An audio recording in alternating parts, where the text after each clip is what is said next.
This is the wallet.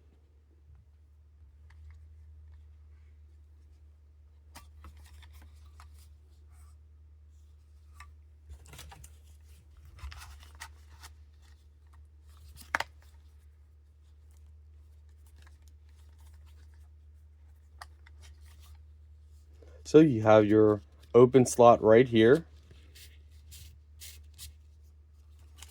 You have a slot inside here as well. And cards that you put inside here, you can just pull this and that pushes them out.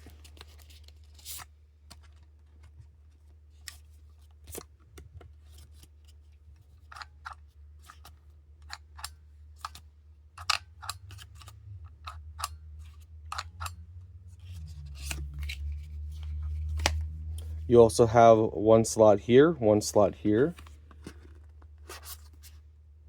As you use them, it won't be as tight.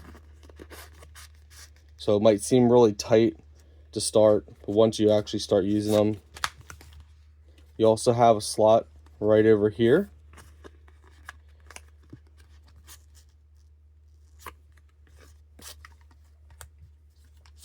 Nice little minimalistic wallet. The magnet seems to be strong enough that even with money, it still closes and stays closed.